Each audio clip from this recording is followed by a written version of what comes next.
that 74% said they were afraid they're going to lose their job in 2 years if they couldn't show results. Where is the friction for other companies to be getting the kind of results that we're getting internally? Is it a training? Is it a budget? Like, what's the constraint? It is going to take some upfront money, but it's also going to take organizational change. Person driving generative AI in the company, how should they approach it so that the employees aren't thinking, oh, I'm just basically training myself out of a job? The answer is you have to guarantee their job. The domain knowledge that they already possess about your specific business, how valuable is that? Super valuable, right? Because what they've got to do is help you build and improve the agent. I have no idea what it will look like in 5 years, but what I do know is every single one of these forecasts has been wrong. Peter Cappelli is a world-renowned expert on workforce strategy and a professor at Wharton. He's helping business leaders face the reality of AI, not with hype, but with hard truths about what's actually working inside companies today, while championing the need to preserve human connection, trust, and meaningful work. Welcome to Using AI at Work. I'm your host, Chris Daigle. Each week, we'll be learning how today's business owners, entrepreneurs, and ambitious professionals are getting more done with smart use of tomorrow's tech. Let's get started. Right now, every business leader is asking the same question. What are we going to do about AI? If this is you, ChiefAIofficer.com has the answer. We give you a simple path forward where we provide executive and team training so your people know exactly how to safely use generative AI in their day-to-day. We also manage the deployment and implementation to make sure tools actually get adopted and deliver results. And we'll also guide company-wide transformation so AI becomes part of your operating system, not just another shiny object. The companies that act now will increase productivity, cut costs, and grow faster than their competitors. Those that wait will get left behind. So if you want to make AI work in your business, visit ChiefAIofficer.com and see how we're helping companies of all sizes finally get results from AI. Hey everybody, welcome to a new episode of Using AI at Work, and our guest today is Peter Cappelli. Peter and I, this is round 2. We tried to do it before, and I had some internet issues, but we did have a chance to start to dig in at least, and I'm very excited about continuing the conversation. Peter has a long history, really on a macro level, of evaluating the relationship of employees in today's workforce. And we're going to be talking today about that, particularly its impact of AI and how is that kind of leading the conversation in offices these days. So Peter, before we get started, you've got a long and robust career and biography, but considering the audience, why don't you take a second and kind of share with them a little bit about this this esteemed history in this concept and this topic that we're going to be talking about. So my personal history? Yeah. So it's going back longer and longer, surprisingly, as long as we keep going. So I began my career in economics and kind of hands-on economics in England, studying inflation. And as soon as I finished my thesis, inflation more or less ended. So that was that. I went from there to MIT to study collective bargaining union issues. And by the time I finished that work, unions had more or less collapsed. So you get the pattern going here. And I was at the Wharton School. I've been for 40 years now, and had to teach things about management. I got pulled into some policy work in the U.S. I worked for the Secretary of Labor on a commission she had that was Anne McLaughlin. And then with a colleague, I ran a research center for the Department of Education on workforce quality issues. And basically what those were about was recognizing the employer's role, which seems pretty obvious, but was not quite so obvious at the time. You know, who you hire changes the labor market, changes what students think and what fields they go into. Whether you train people matters. Whether you give them jobs that are increasing in responsibility matters. Whether you're developing talent within, that sort of stuff. So I did that for about 10 years. I wouldn't say that was wildly useful. Kind of interesting, but not wildly useful. I did some work outside the U.S. on that. And then starting about 2000, I started focusing more on issues around human resources as it was being practiced. Yeah. So how hiring practices work and performance management systems work or don't work. And, the labor market as it intersects the reality of what employers are doing. So focusing on what employers are doing. So we started getting interested in AI topics with the rise of machine learning. So we published some things at the end of 2010s about what machine learning was doing in organizations and the lack of fit with human resources and the legal framework which underpins human resources. And most of those issues are the same with large language models. And so I've written a few things about one particularly about large language models with colleagues, and one thing looking at what a particular company did, Rico, in its effort to try to automate some simple frontline white-collar paper-pushing tasks. And right now I'm doing a series of podcasts sponsored by Wharton and Accenture, where we're looking at what companies actually do with AI, which turns out to be incredibly harder than you would think. But it's a reminder that there's so much talk about AI and very little actual efforts to apply it, right? It's mainly talk. And it's mainly by talk by people who are not actually doing it. There are people who are advocates for it, and some of them are people who build the AI itself and are telling you what it could do. I think it's always useful, before we jump into that, to just remind ourselves of the story about driverless trucks, which were predicted to take over the field by 2019. And if you ask yourself why that prediction was so completely off, you get some insights as to what's happening with AI now. And that is, the focus was all on what it could in theory do. But when you started to think about what was practical or what was cost effective, you started to see use not being anywhere near as great. So that's kind of the path that takes us to the conversation today. Yeah, awesome. As somebody who spends a lot of time inside of companies, actually helping companies do the thing when it comes to AI, this is particularly fascinating because I don't know that I necessarily, I guess I live in a bubble, right? Not only do I know what's possible, but we actually execute internally. We help other companies execute and that sort of thing.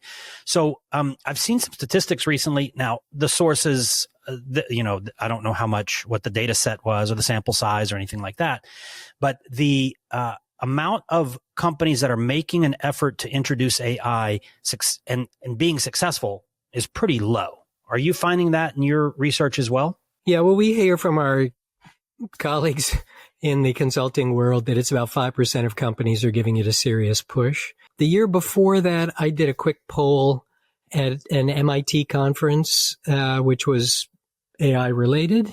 Yeah. And we did a series of questions asking them about their use of large language models.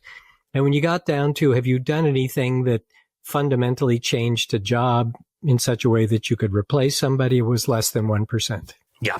So let's talk about that then, because here's what I see in the marketplace: high demand, right? Like a lot of interest. There's enough anecdotal stories being shared in the media to where people say, "Ooh, I want to get those results." Yeah. However, when I talk to a lot of business leaders today, one of the things we do is, it's informal, but on a scale of 1 to 5, where do you kind of like, where's your AI knowledge? 1 being brand new, 5 being you're an expert.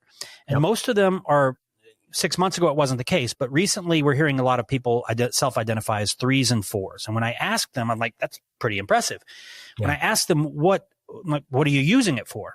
It boils down to really just some basic things. And it's usually writing emails, summarizing documents. And, I'm trying to figure out, very helpful, of course, and certainly saves time and that sort of thing.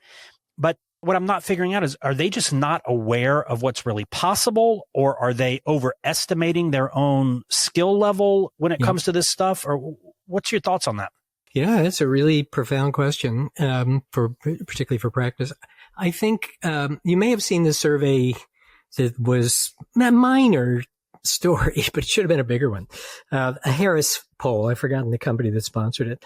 They said of C-suite executives that 74% said they were afraid they're going to lose their job in 2 years if they couldn't show results. And when they didn't define results clearly from AI, but I'm pretty sure what it meant was cutting headcount. And when asked what tools they thought were available, and they said 60+% said they thought off-the-shelf tools were going to be able to do it, which is absolutely not true. Yeah. Right? And the pressure is from their board to do this. So the story, I think, begins, at least when I've asked other people, but I should ask you this question too, why you think the boards are so out of touch. I mean, they just don't know. They're just following the headlines in the paper. Yes. And they think this is possible. So they're pushing, they don't know, but they're pushing the CEOs who are flummoxed as to what to do.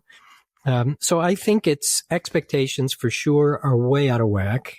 I think the people who know what you could do understand it's a lot of work. And the problem is you're not going to be able to meet those expectations from the board. You can't get quick results with off-the-shelf stuff that are going to cut headcount. So I think they're a little bit paralyzed. You know, they keep looking for some magic application that will show these results and keep the board members happy. I think the only real way is to persuade the board members of the reality of the situation and, you know, what is possible. And the things that are possible are really important.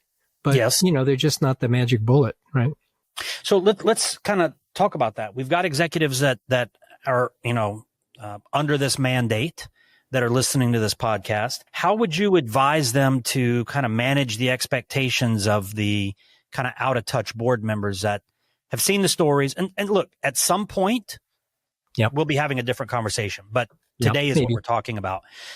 How would you advise them to kind of counter that enthusiasm from the board to have the magic bullet? Yeah. Well, I think one issue just ahead of that a little bit is, why are they so fixated on headcount? And this is something that I've been talking about for a while, and that is the quirkiness of financial accounting, which is the rule book, or basically the measures that are used to determine who's winning in the corporate world, right? And there's so many things about headcount that are quirky in financial accounting. You know, employees can't have value in financial accounting. There's no value attached to people because you don't own them. Training can't be an investment because you can only invest in assets. Can't be an asset unless you're owned. Yep. So many things are measured on a per employee basis, revenue and profitability.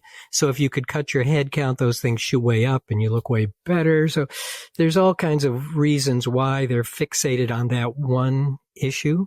So I think one of the things they have to do is get them off that one issue and say, you know, these tools can help us do new things. They can help us do things better. And they can, in the longer term, improve our productivity. But in the short run, we're not going to see tons of headcount drop from this. I think you got to walk them through some examples. Let me walk you through one story on this, which I heard from a manufacturing company, and it was featured on one of our podcasts a little while ago. They spent a fair amount of time in a machine learning model. I think one of the things we're discovering is machine learning might be way more useful than we thought in a lot of these tools. The machine learning model they were trying to develop was one that could assess the quality of the paint jobs that were coming off their assembly line. And to do this is something that they had employees who were really good at it. Yeah. And I'll come back to that in a second. But they wanted to see whether they could build a model, an algorithm that would be as good at judging the quality of the paint job as employees would do. It's a pretty tractable problem, as you could imagine. You know, you can train it on a bunch of data showing, okay, here's what the color is supposed to be. How close is it to that particular color? You could see how you could do that. It does take a lot of work. And one of the problems, as you know, is every time you change the color, you got to change the algorithm.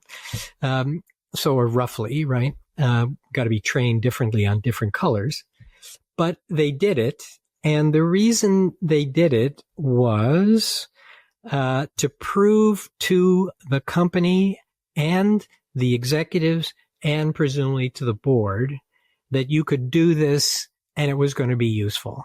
Now, it turned out that they still wanted to keep the employees. It wasn't wildly more valuable than the employees, particularly if you did a return on the investment exercise here. Yeah. And the employees also knew something that AI models, the machine learning models, didn't. And that was they had a sense about why, when the colors didn't match, why it was, what was going on. It might be humidity, it might be temperature, it might be something else in the assembly operation. So it wasn't like this was going to be a game changer, but it did persuade the company that you could do something like this. Here's what it's going to look like. Here's what it costs to do it. But now look what we got. And that provided the lever through which they could secure other investments to do fancier things and things elsewhere with AI. So I think one of the things that reminded me of is this is in part an organizational change process. Yeah. Right? You got to persuade the organization, we need to spend some money on this, and we will get something from it. I don't blame the CFOs and the board and everybody from saying, yeah, everybody promises, right? So they had to show them something, right? So I think that is one example. I think here's an example of what was really hard to do and turned out to be way harder than people thought. And this is one that we wrote about in the Harvard Business Review, and this is from this company, Ricoh. Ricoh is the copy company. We think of them that way. They think of themselves as basically a data imaging company, trying to take data, put it into a digital format, right? And they do, among other things, back office work for lots of companies, processing paper. And this particular one was for insurance companies, health insurance companies. So it's quirky how quirky this process is in healthcare. So we'll explain why in a minute. But basically, envelopes come in. And the first thing they got to do is open the envelope and figure out who it's from. And then what is it? Is this a claim? Is this an appeal to a policy? Is this responses to questions we have asked? Is it something else? They got to stack them, basically. Just sort them out, right? And this is harder to do than one would think, because you might say, well, just tell the people filing claims to use an online system. The problem is you're dealing with thousands of hospitals, thousands of providers. Each hospital may have 100 different insurance companies they're dealing with. So they just use their own form. And if you tell them, no, you got to use our form, they're going to say, the heck with you. Too hard, right? So then they've got to move the data from the paper form, once they figure out what it is, into each client's database. Okay. So that sounds pretty straightforward as well. But you start thinking about building the model that will do that. You have to build it separately for each form. Every time the forms change, you almost need a different model to do it. They discovered that they could get a large language model, a fancy one, that could actually do that pretty well, just looking at the existing forms. So they didn't have to build a lot of separate models and things. They had AI was good enough there to do that simple task. What they concluded, though, was it was far more expensive to get the large language model to do it than to get the employees to do it. Interesting. So a big aha for a lot of people, and particularly for boards, is this stuff is not free. It is not the case that they're giving it away, right? They give away ChatGPT, but that's not going to do it for you. Yeah. And so then, you might say there's this view among people who are not really in the world of data science and IT generally, that it's just obviously going to get a lot cheaper. And people who are close to this, and I'm not, tell me not so clear, right? Yeah. One reason is because supply and demand is shooting through the roof. Yes. Electricity costs are zipping up, as we all know. Yeah. Computer time and power is not, Moore's law doesn't work anymore. It stopped working a while ago. It's not clear how easy it's going to be to get additional power, computing power, and to pay for it. So it's not cheap. Yeah. They figured out an alternative way to do it, which basically is very smart engineering, just stacking different levels of AI, right? So how much could you do with the cheap free stuff? And it turned out they could sort about 50% with the cheap stuff. And then with the next 50%, the harder stuff, they could use first an intermediate level cost one. And then they could save the expensive AI for the very hard ones at the end where they couldn't read handwriting or something like that, right? It turned out, I mean, you could make this work. It was a big upfront investment. It did take a lot of time. It took about a year. 6 people working full time on this. And those were outside people too. So pretty expensive thing to do. It didn't cut headcount by that much. And the reason is they still needed people to track down the problems after they identify them and provide the answers. So what was the problem here? I don't know. Well, it turns out they couldn't read the handwriting. Okay, or I got to go back to the original form, or I maybe got to call somebody, you know. So the work changed from simple, really boring hand coding to problem solving. That was a good thing because turnover of those employees before was terrible. And their own quality with work like that gets boring was terrible too. So they improved the quality a lot. Ultimately, they will be able to do a lot more per employee. Upfront costs were big. And headcount didn't fall. And I think their view, which I rings right to me, simplest stuff is going to be a lot harder to do than we think. And I think the reason for this is it's got to be 100% right? When you're opening that envelope and you're saying, is this a claim or is this an appeal? Got to get that right. When we come to what ChatGPT can do, it doesn't have to be perfect, right? It just has to be better than what we know now. And often we don't know anything, so it doesn't have to be that good. But these things have to be perfect. So you got to build those models. It's expensive. Right? It's a great lesson for anybody who's thinking about these kind of complex processes that involve humans and thinking, oh, we'll just have AI do it for cheap because compute is going to be getting expensive. Demand for compute is causing some of these models to actually throttle user accounts to some degree. One of the things that I want to kind of go back to was this head count. I've got a few questions here.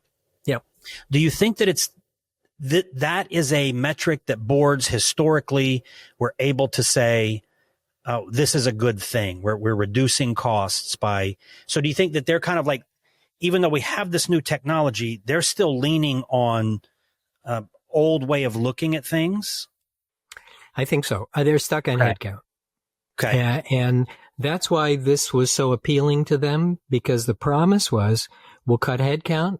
Headcount really benefits us with respect to investors because of the measures they use. They also hate fixed costs, and they think for some reason labor is still a fixed cost. It's not. You lay people off all the time, but they think that. So I think that's right. They're really fixated on headcount.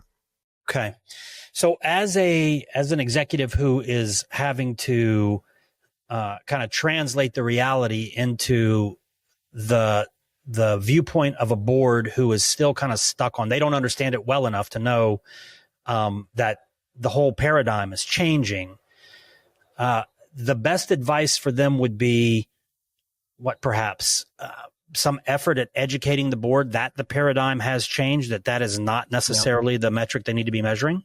I think, I've never been a big fan of lying. And I think the problem is if you try to deceive them, you better get out of there before they find out that it's not going to happen. Right. So I just don't think you're going to be able to cut headcount quickly and easily with anything that we can see. Then chatbots can replace people, but most every job where you can do that has already been replaced by a chatbot. They're just getting better now with AI, right? So I think you can walk them through some examples and say, this is a success, right? Back to the manufacturing company I was telling you before, that was what they were trying to do. They knew it wasn't going to be a huge cost savings, but they said, we want to be able to demonstrate a success so they can see what it looks like. And then you can say headcount going forward will be less. Okay. And in the meantime, we reduce some of our turnover problems on employees, right? And quality goes up. So we're improving quality. And they may not care so much about that, longer term, we're improving headcount. It's going to come down. We're reducing turnover. Those things cost a lot. Part of the problem is they don't see turnover costs. Yeah. Even though they are big, they don't Yeah. care much about them because they Yeah. don't appear on the financial accounting forms, right? Labor does in a Yes. big way. So it's a quirk of financial accounting. But I think you're right. The thing we have to do is educate them as to this is what this tool can actually do. You've been misled in thinking that cheap stuff will work, and you've been misled in thinking this is plug and play, and you can easily cut headcount. So would a better redirection of that conversation as an executive who's having to address the board perhaps be, we're going to be able to increase bandwidth without increasing headcount? Yeah. Yeah. Okay. Yeah. Yeah. That's one they like, probably. Okay. So that's a good tip. And one of the things, I know that there was a study that Boston Consulting Group did with Harvard in September of 2023. They kind of took two groups of BCG consultants and put them on a project. Half of them went and did their, regular routine. The other half said, hey, wait, before you go do that, here's ChatGPT. This was September 23. It was still relatively early. And at the baseline metrics after 12 weeks across 18 points of data, they showed that those who were using simply ChatGPT in knowledge work were producing 12% more, about 25% faster, and at a 40% higher quality. So that doesn't necessarily mean that we got rid of people or we reduced people, but the people that we did have through augmentation, through being human in the loop, human plus AI, was actually getting a better result. So, I'd have to go back and look at that study, but as I recall, it made some things easier and some things harder, depending what the tasks were that you were doing. And is often the case, even with computer programming, as I understand those studies, that it speeds things up initially, but it slowed things down on the checking part. Now, maybe they've been able to do something about those things, but, it throws up lots more ideas. Yes. Some of them not so good, right? And so human discretion needs to still be involved in what is good and what is not. Yeah. Okay. And that may, that might get better. But I think for sure you can say that there are some tasks that where they're going to help. But maybe we could turn to white collar, because I think that is where the action is. Okay. And not what people were promised, right? They were promised they'll get rid of all low level jobs. Yeah. Turned out, I think, is not playing out at all. But let's talk about that, because that's where the action is, and that's where the results are surprising. And if you think about some of the examples that I've heard where this works well, here's what you have to do. First, you have to know what AI is capable of doing, what a large language model could do. And that knowledge is kind of specific, not, I don't think, all that widely held in a particular context, And then you have to take the job and you have to break it down and say, let's look at all the tasks you do in a job. And that is even more narrowly defined than a job description. So, what do you have to do on this particular task? So, we're going to be developing a marketing platform. Okay, what are the steps in that platform? And then within each general step, you got to break it down further. Yes. By the way, this is the work that human resource people used to do. It's called job analysis. When you were going to create job descriptions, you're going to hire, you're going to do all that stuff. We largely have abandoned that, but it's got to come back now. And the reason is, then what you do is you look at each of those steps, and somebody who understands AI working with you, not by themselves, they're not going to get anywhere by themselves, has got to say, with you, the expert on the job, here's where I think we could plug an agent in, and they could take over this task. And then you go down and say, I think we could plug another one in here. Okay. And once you've done that, then you have to rebuild the job. For most jobs, you might have 20 or 30 tasks you got to perform, and you're not going to eliminate all those tasks. It's kind of like the story about programming, where it turns out computer programmers spend only about 30% of their time writing code, typical programmers, unless you're in a big code shop or something, right? Yeah. The rest of your time is negotiating for budgets, talking to clients, specifying parameters, all that stuff, right? So then you got to recombine the jobs and say, okay, maybe we've moved 10% of your work away. What else could you do? And let's look at what the next job next to you. Maybe that person has lost 30% of their job. Maybe we can put these together. But if nothing else, the workflow has to adjust.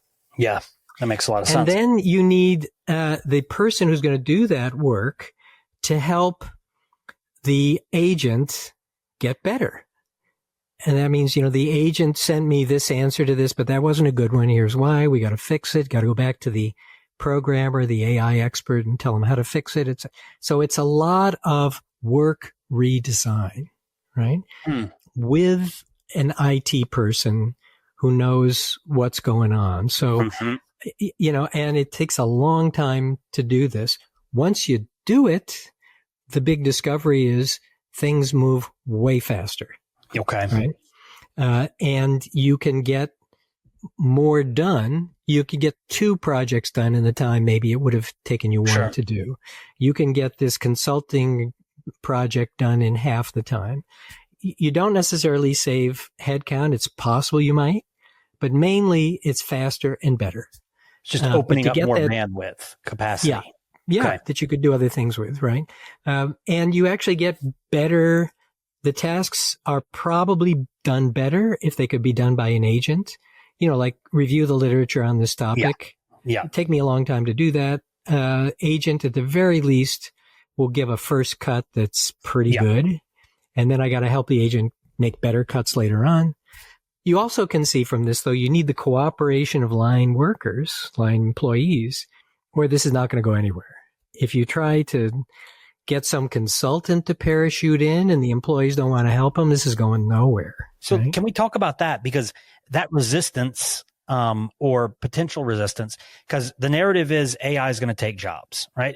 There's also the counter narrative that AI will create jobs that don't exist. Like, for instance, you're talking about we've broken down this workflow into steps. We've identified some areas that we can introduce automation, augmentation, agents, whatever. But you mentioned something. And now there needs to be somebody who is reinforcing the agent with what's good and what's bad. It's not a job that exists necessarily wide scale today. But the workers aren't hearing that. And even if they are hearing that, that's change, right?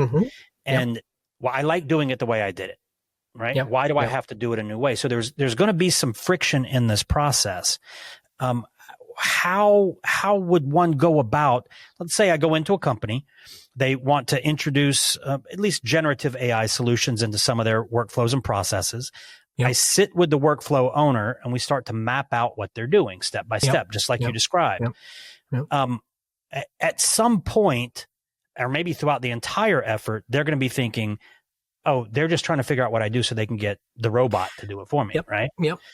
So how does somebody who can't bring in the change management consultant, but they want to do this in their department, maybe not at the enterprise level, maybe it's SMB, maybe it's lower middle market, whatever, but they got to figure it out. How does that person driving generative AI in the company, how should they approach it so that the employees aren't thinking, oh, I'm just basically training myself out of a job? Yeah, it's a very important question, and it's an old question, and we know the answers. So this problem has been around at least since the 1960s, which was the decade with the fastest technological change in modern times. And the answer is you have to guarantee their job. Now, you might say, what do you mean guarantee their job? Well, in a typical company, turnover rate across employers in the U.S. is about 30%. Most of the companies we're talking about, it's probably a lot lower. If you take out fast food and all that stuff, say it's 10%, right? And I like what PwC said. Other companies have done this before. They told people, as long as you're willing to learn and to change jobs, we guarantee your job. You should. I mean, if somebody is a good worker, and if they're a bad worker, you should not be employing them anyway. If they're a good worker and they're willing to help you in this, you should guarantee their job. Say, look, it may not be this job here, But it will be a job, and we're not going to cut your pay or downgrade you. Seems so easy. And there will be opportunities just from regular turnover, right? Yeah. So, it's not like you're bloating the organization by guaranteeing these jobs. You're not going to get the productivity increases that would eliminate their work for years anyway, or at least a year or two. So you got to tell them that, look, if you'll help us with this, we guarantee your job. What about the domain knowledge that they already possess about your specific business? How valuable is that? So if you just super valuable. Yeah. Super valuable, right? Because what they've got to do is help you build and improve the agent, right? And the way you do that is whether what the agent is producing is useful to this particular task. The agent at first is going to produce generic answers. Yeah. And you've got to get it fine-tuned where it produces answers that work for your organization. Nobody can easily do that except for that current employee, right? And if you try to bring in a consulting company to do this, you're going to bleed money forever to get them to do the same thing that your current employees can do for you right now, right?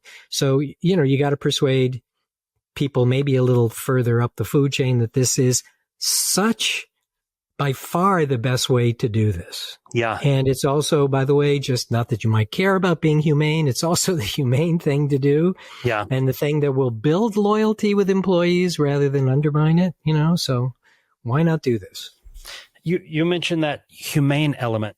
One of the things that I don't get the question a lot, but when I do, I have no answer.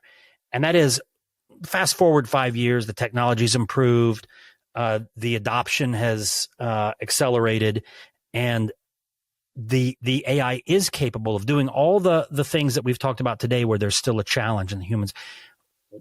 With the study of the workforce that you've done over your career, what do you see happening, or what would you forecast would be happening with all of these employees who maybe they're doing the boring stuff, the not sexy stuff that is easy for AI to come in? Where do they go? Well, I guess I would say I have no idea what it will look like in 5 years, but what I do know is every single one of these forecasts has been wrong. So that's comforting. Okay. Since the 1990s, when we started getting more computers, everyone has been wrong. They've way overpromised what the change will look like. They've way overpromised headcount reductions, and they've been wrong every single time. So, and they're always wrong in the same direction, right? So I guess I would bet on the path here in the past that there's a pretty good bet that that's not going to happen. And that if it does happen, that it takes over more and more of their jobs, you just slow down your hiring rate, right? Which doesn't mean you lay people off, right? You end up laying people off only if you have some dramatically fast transition, which we're not seeing, right? Yeah, agreed. And we have yet to see it anywhere, right? Maybe there's some particular job where we've seen it in the past, but if you think particularly about jobs, most jobs which have multiple tasks to perform, white collar jobs, we just haven't seen it, right? So I guess I wouldn't be too worried about that. And I guess I would just remind companies, businesses in particular, seriously, how far out do your business plans go? Yeah. And in most companies, it's 1 year. They got a 5-year plan, but if you update it every year, you got a 1-year plan. Yep. So if that's the case, look, you're planning 1 year out right now. How much time do you want to spend worrying about something that might happen in 5 years? Right. So let me ask you about, like, I work with it. I'm like, in our business, it's very integrated. We're seeing a lot of the impact from it. Where is the friction for other companies to be getting the kind of results that we're getting internally? Is it a training? Is it a budget? Is it what's the constraint? Yeah, I think it's those two things for sure. Because if you think about what we described, and I guess what you're doing, it does take some upfront money to do this. Mm-hmm. You do have to bring in some experts who have done this before. If you've never done it, doing it for the first time by yourself is going to take the learning forever. Curve. Yeah. Way up the learning curve, right? So it is going to take some upfront money, but it's also going to take organizational change. Mm-hmm. And change means, not just reallocating bodies and things, but also making some commitments, and they might be some to employees, for example, right? And all that stuff is enough to stop. Right now, as you probably, I'm sure, are seeing, companies are getting cheaper and cheaper. And I don't know, it's a little hard to explain historically why. The performance is typically great in the economy. Returns in companies are great, but they're getting cheaper and cheaper and cheaper and feeling the need to squeeze and squeeze and squeeze. So it does require some bandwidth to do this stuff. And if you cut headcount so much that nobody has the time or the staff to do it, then you're going to have a problem. And I think there's a lot of that. Ultimately, as we said, this is workforce transformation. Yeah. Where are those people in your organization? My bet is if you looked around, you don't have any because you got rid of them a while ago. Yep. So, they don't know where to start except to go outside and bring in a consultant to do it. And that's not going to work very well for long. Yeah. Bring in a consultant to work with your people, perfectly fine. Expecting you can outsource this, not going to work well, right? And the size of the bite you have to take to bring in consultants to take this whole thing on. Yeah. The ROI on that is not going to be great, right? So I think that's what's holding us up. Who should be leading this? Because I get it, the organizational change, including the culture conversation internally. Who would typically or who should be leading this in these companies? Yeah. Well, I think that is a great point because, my sense is that the interest in management, and by that I mean, the inside of the organization, has just not been there for the top leadership in the last decade or so. They're focused primarily externally on financial deals and M&A stuff. Yeah. That's what gets attention. And this kind of exercise internally requires their attention, and they're not inclined to do it. And some of it is, the people who are in those jobs often now are people who got there from doing outside deals and financial stuff. And you're telling them, look, you got to lead an internal organization change process. That means we need to see you in the factory or in the plants. You got to talk to people and all that stuff. And they say, really? Just not good at that. Can't we outsource this? I mean, I think that's some of it is that, And it doesn't seem like that's an investment in the future. Yeah. And if they're planning for the next year, well, they're going quarter by quarter. They're not thinking about the future necessarily. That's true too. Yeah. What will happen as the technology accelerates and they have been focused on the next deal or boosting revenue and not necessarily pruning the garden, so to say, to prepare it for the next harvest? Right. Yeah. So, how can you manage that process? Well, I think we hope that all this kind of goes back to the investment community. Yep. Who more than any other group is driving the agenda for these boards and the C-suite, right? And, boards and company leaders do care an awful lot about whether they're doing what everybody else thinks is the smart thing. Mm-hmm. And they can't, say maximize short-term profits. Okay, well, how do we do that? I mean, there's nothing in saying we're going to maximize shareholder value that tells you what to do or how to do it. So I think we might as well play with the bias that the boards already have. And the bias is, oh my God, we got to get on this AI bandwagon and persuade them this is the only way the bandwagon goes.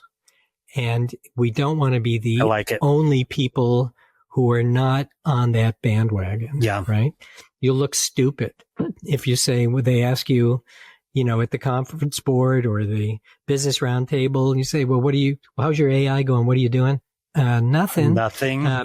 You'll feel dumb. Yeah. And people will look down on you, and then the investors won't like you because you'll be seen as this backward thinking company, so I think that's kind of the way to push it. It does come back to the conversation about persuading the boards about what's possible. No, I thought that was a great point that you made earlier. And there's been a number of them that are certainly takeaways and will help me in the conversation that I'm having with business owners for sure. What other trends historically can we kind of look to kind of almost forecast what's going to happen with AI? Is there anything in the workplace Yeah. Well, I think if you went back to like the 90s, when we started seeing these big investments in IT equipment, and we weren't getting the payoffs from them, you may remember the famous quip from Robert Solow, the Nobel Prize winning economist, that you can see the effects of investments in IT everywhere except in the data. You know, that the talk was all, you couldn't see it. Well, eventually you start to see it, but it takes a long time. And ultimately you start to see it not when you're dropping the computer in, but when you start reorganizing the way work flows. That's when you start to see it. So I think that would be what I would do, is go back to the earlier lessons. That makes a lot of sense. What was the lag time for investment in infrastructure before it started to, people were like, oh, it turns out it was a good idea? You know, I don't know. I'm only guessing on this, but I think it was at least 10 years. Wow. You know, are you expecting a compressed timeline for AI? Well, I think what we can expect is that you can see job by job effects reasonably quickly in a year. So back to my model my story about paint quality, assessing paint quality. You know, they did that within a year, and you could show the board and everybody else, look, bang, here's what we got in a year. This can work, right? And I think that's the way to sell this. You're not going to sell it on corporate productivity numbers. You're not going to sell it on ROI for the overall corporation. I mean, you know, there's no single thing that we've ever been able to show, just do this and it moves the needle on share price, other than financial manipulation and stuff, right? So forget that. You're not going to show that, but you can show job by job improvements that will ultimately reduce headcount, meantime improve quality, cut turnover costs, that stuff. So I think that's a way to sell it. So rather than expect this like holistic or macro impact, start to identify certain areas or departments where it's obvious AI can have a faster impact here. And perhaps as a leader of a company, maybe you target those areas first to satisfy the demands of the board, to fulfill the promise of AI. But simultaneously, you're also investing in that longer term organizational change, but you're still showing wins in the meantime. Yeah, you're showing wins. I think that's the big thing. And you're giving them a sense of what a win is going to look like. Yeah. And some of it is going to require telling them the stories from other places too. Yeah. Right now, the problem is it's very hard to find stories. Yes. Yep. You know, you get a claim. You know, that so-and-so reduced productivity or headcount by X, Y, Z. And you say, can you show me that? And it turns out, you know, but a real story where you could walk them through it. You know, back to another point, just maybe this is where you were headed earlier too, is to think about who leads this thing. We are seeing a lot of discussion about putting the IT and the HR people together. Interesting. And here's the right motivation for that. And that is places that are talking about that understand this is ultimately on the white collar side about work reorganization. And some part of that is about the employee side. I don't think you're going to get very far merging those two groups though, because the IT people don't know anything about human resources who don't know anything about IT. Right. Putting them together, translate. you're just going to get chaos, right? Yeah. But figuring out how to get those two domains to work together is absolutely crucial. And I think the way to do that is at the person level pair. Yes. Rather than some structural change, you know? Yeah. You know, so kind of we focus at least in our business and what we teach, we focus on generative AI application. We don't really get into the analytical AI that much. We don't see it necessarily, at least at the generative AI level. We don't see it as an IT role. We see it as somebody that understands, maybe it's an HR, maybe it's an organizational, optimized, you know, expert who is seeing, you know, what people are doing, because they're hiring for them. They're describing the jobs. They're analyzing the jobs, but they also see it through the lens of what's possible today with generative AI. What are your thoughts about the AI discussion not necessarily even being an IT discussion at the generative level, not necessarily being an IT discussion? Yeah, I think it's a case where it would take too long to develop people who understand both well enough to do this by themselves. Yeah. So I think it is about putting them together. And on the HR side, there's this quirky element of what they were calling business partners. And that means having an HR person at each location or for each work group or something like that. I think the engineering efficiency folks always thought that was wasteful, and it might be. But if you've got that person, that's half your partnership right there, right?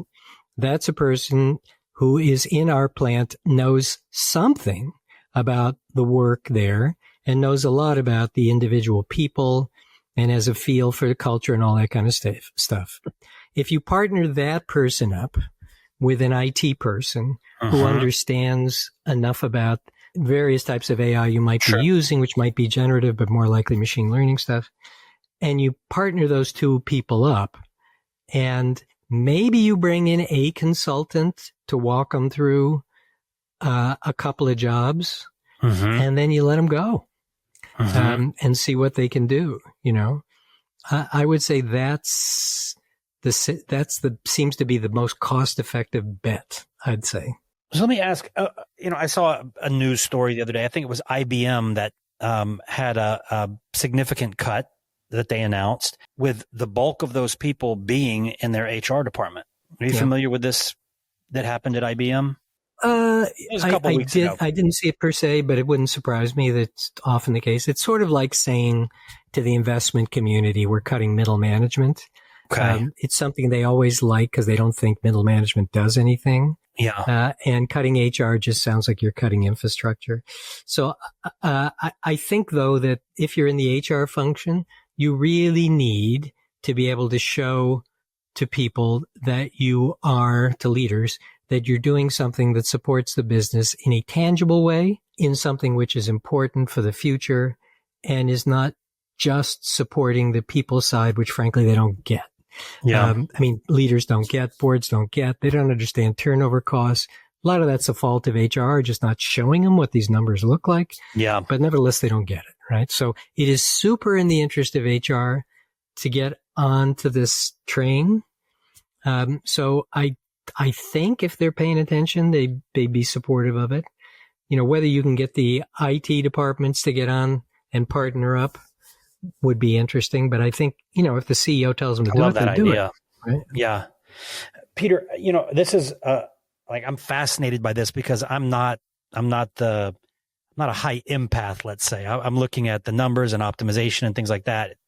And I don't think about the things that we've talked about today as much as I realize I should be thinking about that. Yep. So I want to just say, for anybody that is a business owner, if you haven't kind of come to the conclusion that we need the people that understand the people involved in this AI discussion, it's not just the number cruncher. It's not just the guys in the IT department, that it really, we need to have, continue to introduce or make sure that the humanistic side is still part of this conversation.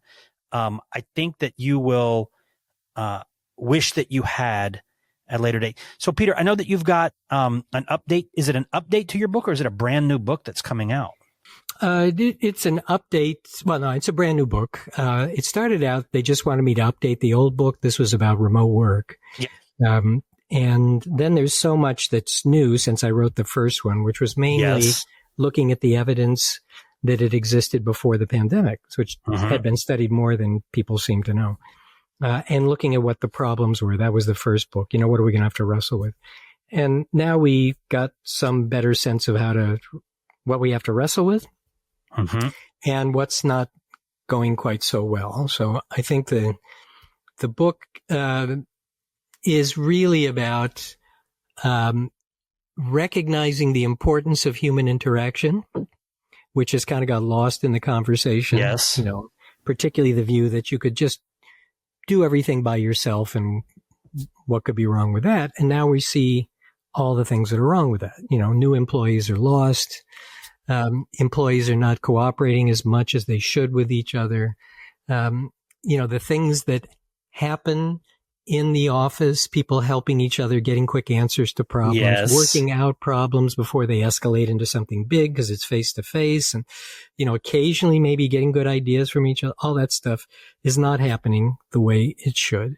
So when does when is the book coming out? And if you don't mind sharing, the book comes out at the end of September. It's called In Praise of the Office. My co-author is Rania Nemi. And we begin with that, 100 years of research showing that interactions with other people matter. Yeah. And then the question is, does that mean everybody has to come back to the office? Doesn't mean that.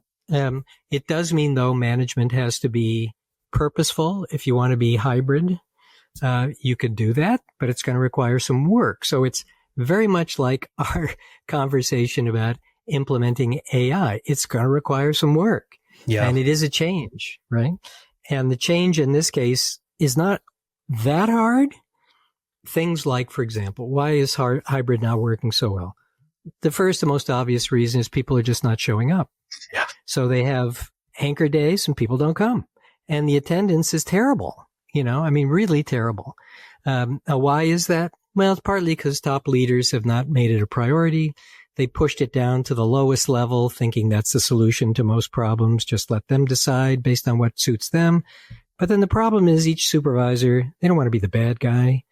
They look around their employees, say, well, Bob's people don't have to come in every day. Yeah. Okay, fine. Come in when you want, right? Yeah. And then when they do come in, they discover nobody else is there. So then they don't bother coming in and nobody punishes them. So, attendance is terrible.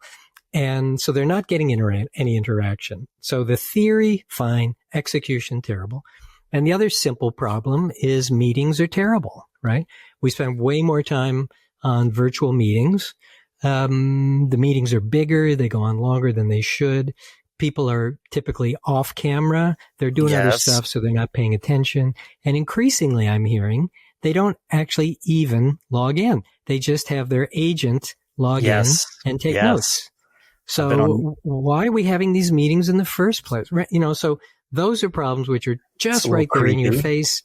You could solve them with a stroke of a pen, but it's got to be somebody up high in the organization who does it. And so far they haven't paid attention. So Peter, I feel like we've that's only what the book is scratched. That's fantastic. If it's got anything to do with some of the stuff we've talked about today, I'm eager to dive into it. If for people who want to, it's obvious that we really just scratched the surface. If they want to get more insights into how you're looking at things and how you're answering these questions that we're all having, where are you putting out content outside of your books? Is there a place where they can go and kind of find your thought? Well, I have this article we described about what Rico is doing, trying to automate simple tasks. That's in the Harvard Business Review. So it's on the website there. Pretty easy to find that. We have a paper where we talked about the basic issues and limitations of large language models on things like the fact that you can't replicate studies. So that means that, if you get a report that you don't like, you just ask a different large language model, you get a different report. And now if you're a leader, you got competing reports, and how do you do? It's all, you got to set some rules about how they get used and things. And that was in the Sloan Management Review about a year or so ago. But we tend not to put a lot of stuff just floating until we publish it. But I write a column for HR Executive Magazine in particular, where I've written about some of these issues. So you can find that stuff there. It's pretty easy to find me. I'm the only Cappelli, 2 P's, 2 L's. Believe me, there's not a ton of them in the world of this kind of stuff. So it's pretty easy to find me. Well, Peter, I really appreciate your time.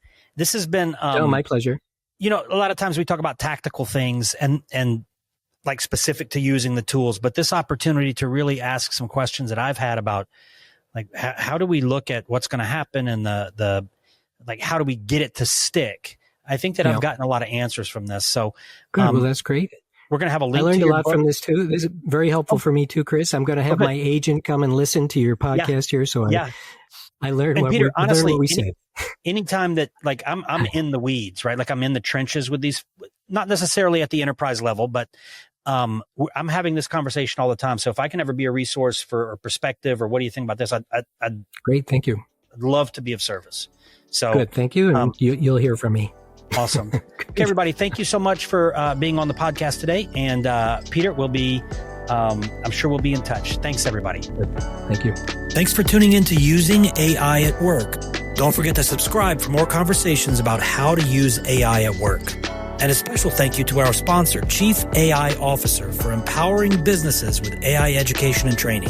Visit their website for a free AI readiness assessment and AI strategy guide to help you get started using AI at work. That's www.chiefaiofficer.com. Follow us on Twitter at the handle Using AI at Work, and visit www.usingaiatwork.com for free resources to help you harness AI in your role.